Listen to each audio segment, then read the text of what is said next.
खुदावंद यीशु मसीह के नाम में आपको सलाम। प्रोग्राम बेदारी रिवाइवल की एक नई एपिसोड के साथ मैं आपका मेज़बान पास्टर बिशारत आपको खुशामदीद कहता हूं। और हम खुदा का शुक्रिया अदा करते हैं होशाना टीवी के लिए, और आपका फीडबैक हमें ख़ास तौर पर बहुत ज़्यादा इनकरेज कर रहा है। और वो तमाम लाइफ चेंजिंग स्टोरीज़ जो इस प्रोग्राम में शेयर की जाती हैं, बहुत सारे हमारे भाई बहनें, नौजवान बेटे बेटियां इनकरेजमेंट हासिल कर रहे हैं। हम इसके लिए खुदा का शुक्रिया अदा करते हैं। और मेरा ईमान है कि आज की एपिसोड भी आपकी ज़िंदगी के लिए इसी तरह बरकत का बायस बनेगी और बहुत कुछ नया सुनने और सीखने को मिलेगा। सो हम खुदा की शुक्रगुजारी करते हैं। आज हमारे दरमियान जो गेस्ट मौजूद हैं, नौजवान हैं, बड़े टैलेंटेड हैं और कुछ नया कर रहे हैं। सो खुदा का शुक्र हो कि हमारे साथ आज मौजूद हैं ब्रदर जॉर्ज नियामत, जिनका ताल्लुक बस्ती बलोचा शेखुपुरा से है। सो भाई जॉर्ज, मैं आपको इस प्रोग्राम में खुशामदीद कहता हूँ। Thank you brother, thank you. और मैं चाहता हूँ कि प्रोग्राम के आगाज़ में आप होशाना टीवी के तमाम देखने वालों के लिए और होशाना टीवी की सारी टीम के लिए दुआ में आप हमारी रहनुमाई करें। जी बिल्कुल, ज़रूर। जी हम अपनी आंखों को बंद करें, सरों को झुकाएं। कदूस पाक खुदावन तेरी शुक्रगुजारी करते हैं इस मिल बैठने के लिए पाक खुदावन, इस सुहाने वक्त के लिए पाक खुदावन, खुसूसन इस पाक खुदावन प्रोग्राम के लिए पाक खुदावन तेरी बरकत चाहते हैं। जो भी आंख इस प्रोग्राम को देखे पाक खुदावन, वो पाक खुदावन बरकत पाए और अपनी ज़िंदगी में पाक खुदावन कुछ नया सीख सकें, कुछ नया कर सकें। पाक खुदावन तेरी शुक्रगुजारी करते हैं तेरे खादम के लिए पाक खुदावन, इन्हें और पाक खुदावन अपने गहरे साया में ले चल, ताकि और पाक खुदावन ये पाक खुदावन तेरा काम बढ़ चढ़ कर सके। ये सब कुछ मांगते और पा लेते हैं मसीह यीशु नासरी के नाम से, आमीन आमीन। सो भाई मैं एक बार फिर से आपको खुशामदीद कहता हूँ और शुक्रिया आपका कि आपने अपने कीमती वक्त में से हमें वक्त दिया। जी थैंक यू। मैं बहुत शुक्रगुजार हूँ होशना टीवी का, जिन्होंने मुझे ये मौका दिया ताकि मैं यहाँ बैठकर जो है अपने जो है कुछ बयान कर सकूँ।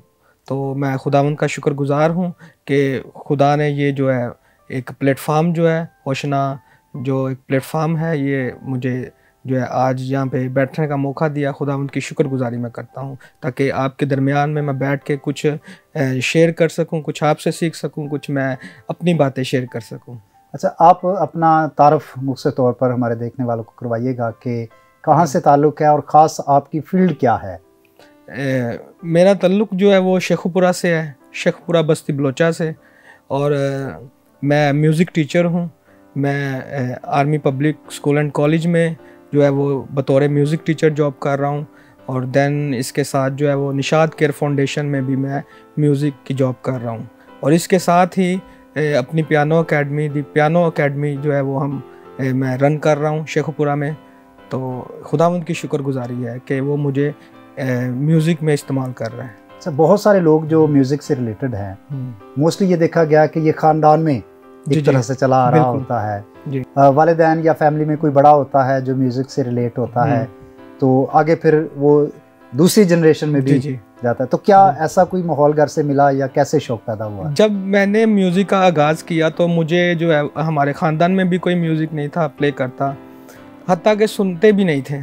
ठीक है, तो बस ये गॉड प्लान था मेरे लिए। मैंने आगाज़ जो है वो 2007-8 में इसका किया। फर्स्ट तो हम चर्च में हम जाते हैं, बचपन ही से हम गीत गाते हैं और म्यूज़िक जो है वो सुनते हैं। ठीक है, तो जब मैंने म्यूज़िक का आगाज़ किया तो मुझे घर में से परमिशन नहीं थी मिली। मेरे वालिद साहब कहते थे कि अब वो काम करो जिसमें आप जो है वो कामयाबी हासिल करो। म्यूज़िक जो है इसमें जो है ना इंसान इतनी जो है वो काबिलियत नहीं हासिल कर सकता म्यूज़िक में।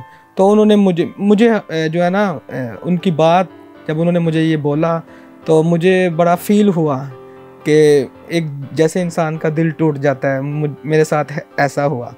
आपको शौक था म्यूज़िक का? मेरा शौक था म्यूज़िक का। तो फिर ऐसे ही मैंने जो है वो चर्च में जाना करना, मज़ीद जो है वहाँ पे गीत सीखने, अपने मेरे बेसिक जो हारमोनियम के टीचर हैं वो सनी वकास नाम है उनका, मैंने जो चर्च में तालीम ली उनसे, तो उन्होंने फिर मुझे बाकायदगी से क्लासेस देना शुरू की। फिर मैं हारमोनियम सीखा फर्स्ट। फिर ऐसे ही सीखते सीखते फिर मैंने देखा, मैंने के नेटवर्किंग दौर है, तो मैंने नेट पे देखा कि जो वेस्टर्न म्यूज़िक प्ले करते हैं वो बाय रीड करके म्यूज़िक प्ले करते हैं, यानी नोटेशन के साथ। तो चर्च की हद तक तो मैंने काफ़ी हद तक म्यूज़िक सीख लिया हुआ था उन दिनों में। फिर मैंने सोचा कि क्यों ना मैं इसको बतौर प्रोफेशन जो है वो इख्तियार करूं। फिर मैंने ये खुदा से भी मैंने जो है वो रिक्वेस्ट उसके हजूर में रख दी। तो आस्ता आस्ता फिर जो है ना मुझे मज़ीद इसमें जो है वो बढ़ने के मौके मिले, ठीक है। फिर मैंने देखा कि जो है ना कि इसको जो है प्रोफेशन तौर पे किया जाए, इसको जो है वो एक एजुकेशनल तरीके से किया जाए। फिर खुदा ने मुझे टीचर प्रोवाइड किए, सर हारून शाद, जो लाहौर से बिलोंग करते हैं और लम्स यूनिवर्सिटी के प्रोफेसर हैं वो। अच्छा जॉर्ज भाई, एक चीज़ और जो मैंने देखी है जी, कई दफ़ा जो नौजवान बच्चे बच्चियां जिनको म्यूज़िक का शौक़ होता है, चूँकि ये एक बहुत टाइम टेकिंग काम है, जी जी बिल्कुल, आपको बहुत ज़्यादा प्रैक्टिस रियाज करनी पड़ता है। जी जी। और कई दफ़ा ऐसा होता है कि जो लोग म्यूज़िक से रिलेटेड होते हैं वो जो अपनी सेकुलर एजुकेशन है उसको वक्त नहीं दे पाते, क्योंकि वो हर वक्त अपने या तो वो तबला लेके बैठे रहते हैं या हारमोनियम लेके बैठे रहते हैं। तो आपका क्या तरीका था ये सारा, जब आप सीख भी रहे थे और अपनी सेकुलर एजुकेशन के लेकर? जी बहुत अच्छा क्वेश्चन किया आपने। जब मैंने म्यूज़िक का आगाज़ किया तब मैं 5वीं 6वीं जमात का स्टूडेंट था। तो बड़ा मुश्किल होता है कि दूसरी स्टडी को भी टाइम देना, फिर अपने रियाज भी करना। खुदावंद की शुक्रगुजारी है कि मुझे तब जो है वो टाइम मिल जाता था। मैंने एक टाइम अपना जो है वो सेट किया हुआ था कि इस वक्त में मैंने स्कूल जाना है, इस वक्त में मैंने जो है वो अपनी स्टडी करनी है, होमवर्क जो है स्कूल का। फिर मैंने जो है उसके दिन रात को जो है मैं अपनी ज़्यादातर जो है ना म्यूज़िक की तैयारी करता था, प्रैक्टिस करता था। जब सारे घर वाले सो जाते थे तो मुझे समटाइम ये भी जो है ना वो घर वालों ने बोला कि आप जब म्यूज़िक बजाते हो तो हम सो रहे होते हैं, हम डिस्टर्ब होते हैं, हमारे सोने के टाइम पे आपको म्यूज़िक बजाना है। तो मुझ में एक जुस्तजू थी कुछ बनने की, कुछ सीखने की। तो यकीन करें मैं रात को शाम को जो है वो 3-3 4-4 बजे तक जो है मैं म्यूज़िक की प्रैक्टिस करता रहता। मेरे घर वाले सारे सो जाते, मैं म्यूज़िक में मगन रहता, तब मुझे वो टाइम मिलता था। यानी क्या समझते हैं कि बैलेंस करना कितना ज़रूरी है? देखिए मतलब सेकुलर एजुकेशन ये बहुत अहम है। जी। चाहे हम किसी भी फील्ड में हैं, चाहे खिदमत में हैं, चाहे म्यूज़िक में हैं, चाहे कोई और ज़िंदगी का शोबा है, तो सेकुलर एजुकेशन तो डेफिनेटली ये बहुत ज़रूरी है, ये मस्ट है। इसके साथ तो बैलेंस कैसे करना चाहिए, आप क्या समझते हैं इस बारे में? बैलेंस इस तरह ही होता है, अगर हम एक टाइम सेट कर लें, एक माइंड सेट कर लें। कोई भी काम है अगर दुनिया में कोई करते हैं तो उसके लिए एक बैलेंस का होना बहुत ज़रूरी होता है। जैसे फॉर एग्ज़ाम्पल मैं आपको अपनी लाइफ के बारे में बता रहा हूँ कि मैंने उस दौर में स्कूल को भी टाइम दिया। ये नहीं मैंने किया कि मैंने स्कूल स्किप कर दिया हो, नहीं अब मैंने स्कूल छोड़ देना है, मैंने सिर्फ म्यूज़िक को ही जो है ना करना है। नो, मैंने इसके साथ साथ जो है म्यूज़िक को भी जारी रखा और अपनी स्टडी को भी जारी रखा। तो खुदावंद का शुक्र है कि आज मैं इस जगह पे जो बैठा हूँ, जो आज के दौर में मैं काम कर रहा हूँ हॉस्टल में या कॉलेज लेवल पे, ये खुदावंद की शुक्रगुजारी है। ये एक बैलेंस के साथ जो है वो मैंने किया। भाई जॉर्ज, एक चीज़ और जो मैंने नोट की या देखी है, कई दफ़ा वालिदैन अपने बच्चों के टैलेंट को इस वजह से भी दबा देते हैं कि ये अपनी स्टडी को कंटिन्यू नहीं कर पाएगा। अगर ये म्यूज़िक की तरफ चला गया, अगर इसने हारमोनियम सीखना शुरू किया या अगर इसने तबला सीखा, तो ये स्कूल को या उसकी स्टडीज़ को या कॉलेज को टाइम नहीं देगा। तो वालिदैन कई दफ़ा पाबंदियाँ भी लगाते हैं। तो आप ऐसे वालिदैन को क्या पैगाम देना चाहेंगे, या इन बच्चों को जिनको ऐसी सूरत हाल का सामना है, आप क्या मैसेज देंगे? मैं यही उन वालिदैन को मैसेज देना चाहता हूँ कि अगर उनके जो औलाद है या उनके जो बच्चे हैं अगर कुछ नया करना चाहते हैं तो उनको करने का मौका दिया जाए। ये देखें कि जिसमें हम ज़्यादा शौक़ से कोई काम करते हैं या दिलचस्पी से करते हैं, इंसान उस काम में ज़्यादा महारत हासिल करता है। सो पेरेंट्स को चाहिए कि वो अपने बच्चों की भी बात को फॉलो करें। जैसे मैंने आपसे अर्ज़ की है कि जब मैं म्यूज़िक स्टार्ट मैंने किया तो मेरे वालिदैन खुश नहीं थे।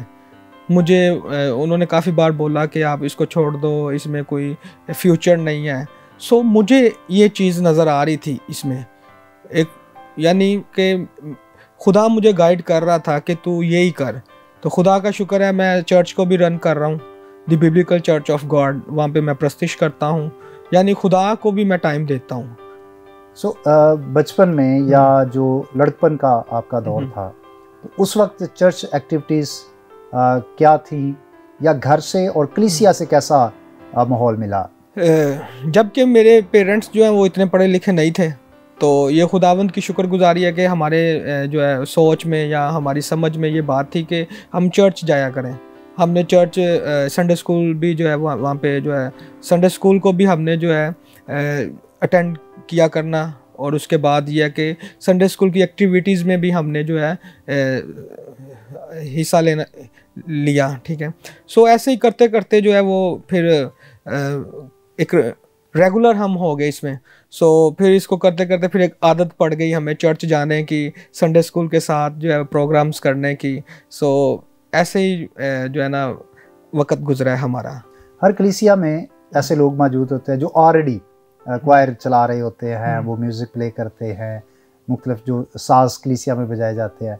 तो कभी कभी ऐसे भी होता है जब नए बच्चे आते हैं, नौजवान आते हैं, तो उनको उस तरह से मौका नहीं दिया जाता।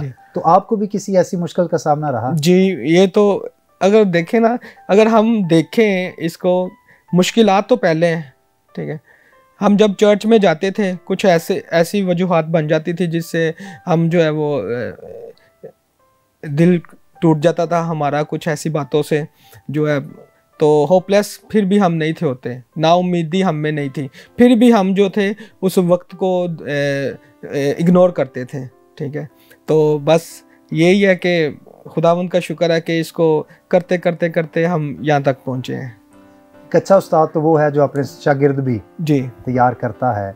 और जैसे किसी ने कहा ना कि बाइबल मुकद्दस में भी लिखा है कि फसल बहुत है और मजदूर थोड़े हैं जी। और हम इसके लिए दुआ भी करते हैं, लेकिन जब नए मजदूर आ जाते हैं तब हम परेशान हो जाते हैं कि ये क्यों आ गए हैं। हमारे वो अजीज़ भाई और बहनें जो ऑलरेडी कलीसिया में खासतौर पर क्वायर की या प्रस्तिश की जो जिम्मेदारी है, ये खिदमत है बड़ी, इसको सर अंजाम दे रहे हैं, तो जब नए लोग शामिल होते हैं या नए टैलेंटेड लोग सामने आ जाते हैं तो उनका रवैया क्या होना चाहिए, आप क्या कहते हैं? ये देखिए, अगर एक अच्छा टीचर जो है या एक अच्छा उस्ताद आगे आ जाए तो हमें उससे सीखना चाहिए। उसमें ये है कि उनको मौका दिया जाए मज़ीद सीखने का, ठीक है, ताकि हम जो है सीनियर से सीख सकें कुछ। तो इसमें हरगिज़ जो है वो गुस्सा या गिले वाली बात नहीं होनी चाहिए, बल्कि एक टीम वर्क के साथ हमें काम करना चाहिए। भाई जॉर्ज, एक और चीज़ जो बहुत सारे नौजवान बच्चे हैं, बच्चियां हैं, जब वो कुछ थोड़ा सा सीख लेते हैं, अभी पूरा चूँकि म्यूज़िक तो एक बहुत बड़ी कहते हैं कि समुंदर है, एक बहुत बड़ी फील्ड है, तो जब वो कुछ थोड़ा सा भी सीख लेते हैं या उनको थोड़ा सा गीत गाना आ जाता है तो वो बड़े लोगों की जो रिस्पेक्ट है वो नहीं करते, या ऑलरेडी जो कलीसिया में बिल्कुल पहले से कई सालों से कर रहे होते हैं। तो ये भी एक फैक्टर है नौजवानों की तरफ से भी जो अफसोसनाक है। सो उन बड़ों की वो कदर या वैल्यू नहीं करते। तो ऐसे नौजवान बेटे और बेटियों को आप क्या कहना चाहेंगे? मैं उनको यही मैसेज देना चाहता हूँ कि पाकलाम में भी लिखा है कि झुके दरख्त को फल लगता है। सो अगर हमें थोड़ा सा खुदा ने जो है वो हिम्मत दी है, हम कुछ कर सकते हैं, तो हमें मज़ीद सीखना चाहिए। ये नहीं कि हमने एक दो गीत सीखे हैं या थोड़ा सा हारमोनियम हमने बजाना स्टार्ट कर दिया है तो हम रिस्पेक्ट भूल गए हैं अपने बड़ों की या अपने पेरेंट्स की या अपने साथ रहने वालों की, बल्कि हमें झुक के काम करने की ज़रूरत है, मज़ीद खुदा से जो है मांगने की ज़रूरत है, फिर ही हम ज़िंदगी में कामयाब हो सकते हैं। गुरूर का जो आंसर है, ये अक्सर जो मैंने भी फील किया और बहुत सारे लोग भी कहते हैं कि ये बहुत आ जाता है जिनको खुदा ऐसी नेमतें सलाहियतें देता है, ख़ासतौर पर प्रस्तिश है या गाना बजाना है, तो हलीमी और फ़रोतनी ये कामयाबी के लिए कितनी ज़रूरी है? ये बहुत ज़रूरी है। समझे कि इसके बगैर हम आगे नहीं बढ़ सकते। लाइफ में इसका होना बहुत इम्पोर्टेंट है, ये ज़रूरी है। फर्स्ट चीज़ ही ये है अकॉर्डिंग टू मी। अजीज़ भाई और बहनों, भाई जॉर्ज न्यामत के साथ गुफ्तगू का सिलसिला जारी रखेंगे। वक्त हुआ एक ब्रेक का, कहीं मत जाइएगा, देखते रहिएगा होशाना टीवी।